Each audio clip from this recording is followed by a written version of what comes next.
Ladies and gentlemen, welcome to Opinion Machine, the show where we talk about all things gaming. My name is Killjoy, and today we're going to be talking about the multiplayer beta that came out recently for Tempest Rising that actually had a little taste of the Veti, which is the third faction that's coming to Tempest Rising. Hopefully soon? Sometime January, February would be lovely if they do. This video is just sort of some quick thoughts on them. I didn't get to play as much with them over the 2 weeks as I wanted to. I don't know the names of everything, so I do apologise that I'm just going to be explaining stuff and hopefully that makes sense. But I do want to talk about them as a team and sort of my thoughts on them from playing a few matches. The footage in the background is just versus some AI while I was learning how to play them. I did play some other matches as well, but you'll see what you'll see on it. So the Veti are the alien race that you encounter in the single player. And in that you find that they've been living underground all this time. And they play very differently to both the GDF and to the Tempest Dynasty. What makes the Veti interesting is just literally how different they play. So if we start with, for example, the harvesting.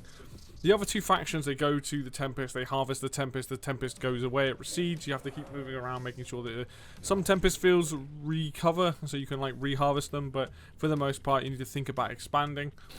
With the Veti, you don't have to do that. You get these buildings that you place and they absorb the energies from the Tempest down the lines, and that's how you get money from them. The biggest difference here is that you have to wait so many seconds for it to absorb more of the money to use. So let's say that you have one building down, maybe you get 100 credits every 10 seconds or something along the lines. I'm not sure on the amount of it. So you need a bunch of these different buildings placed around the Tempest fields to actually get a reasonable amount of money coming in. Eventually you get to a point where you get a lot of money coming in fairly regularly and it's like, oh, okay, now I can spend big. But to start with, I would say it's quite slow. And it's something that's interesting to me because I'm like, okay, I've got to think about this faction differently. My usual strategy of going this, and this doesn't necessarily work the way that I want it to.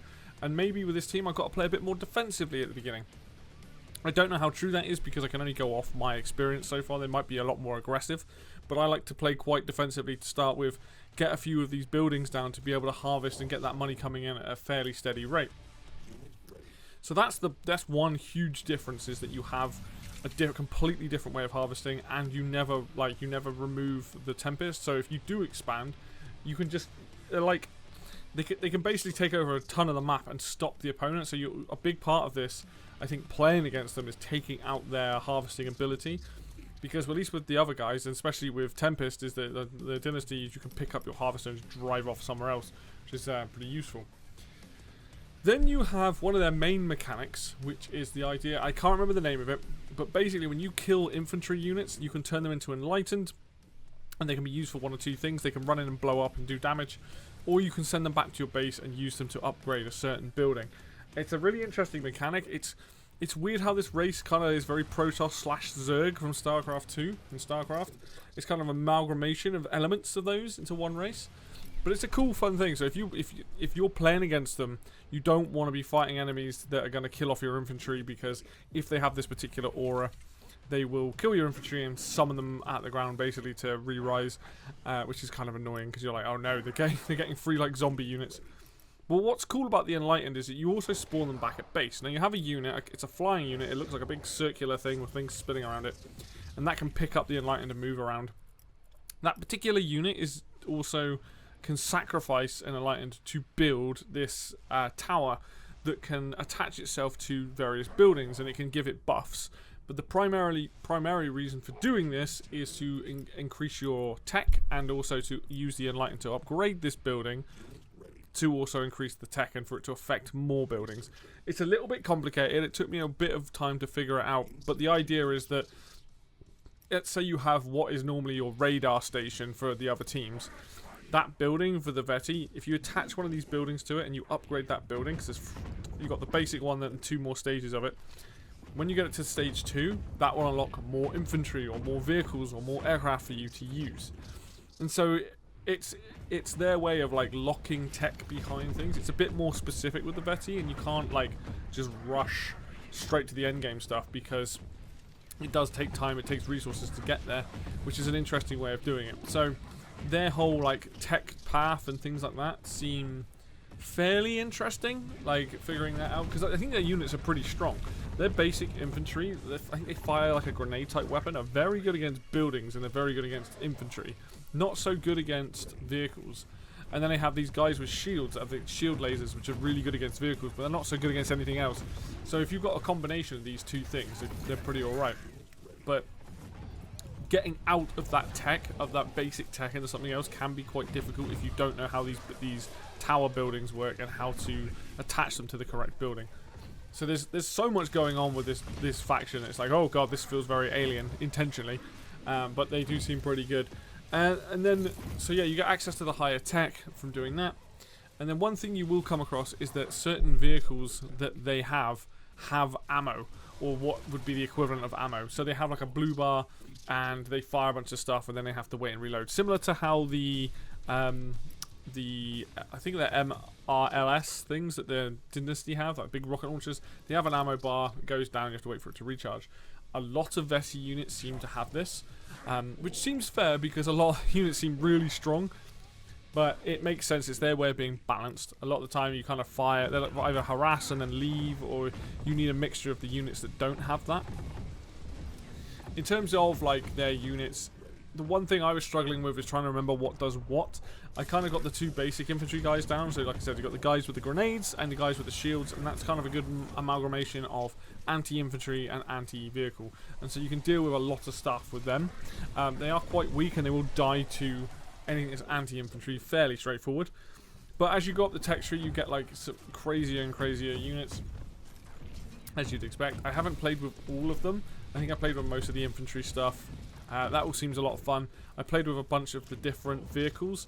Now that I'm still kind of getting my head around, because the vehicles themselves, like the basic ones, like got ammo, and then there's one with a lightning bolt, and then you got the War Stomper or whatever it was called from the campaign, which you can build one of and only one of, and that still is just as ridiculous as it is in the campaign here.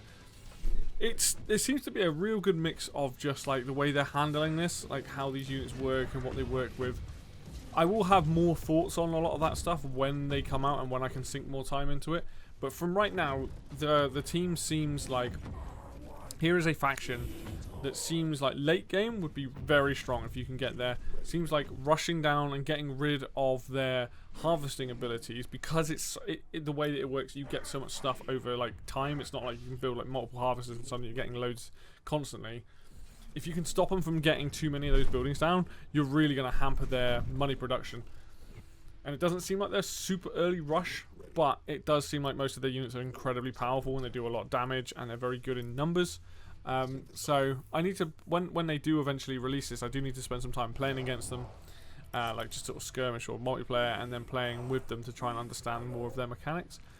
I didn't get a huge look at the doctrines. They all, you know, like doctrines are, they always seem very powerful. They seem to add a lot of stuff, a lot of big buffs to the team.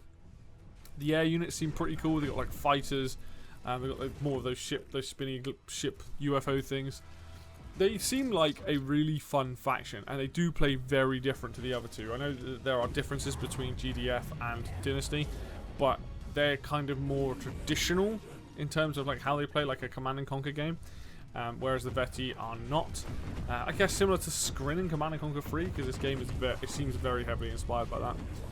But overall, they seem like they're fun. They might not be a faction that I particularly play, because I like it when I can just, things make sense.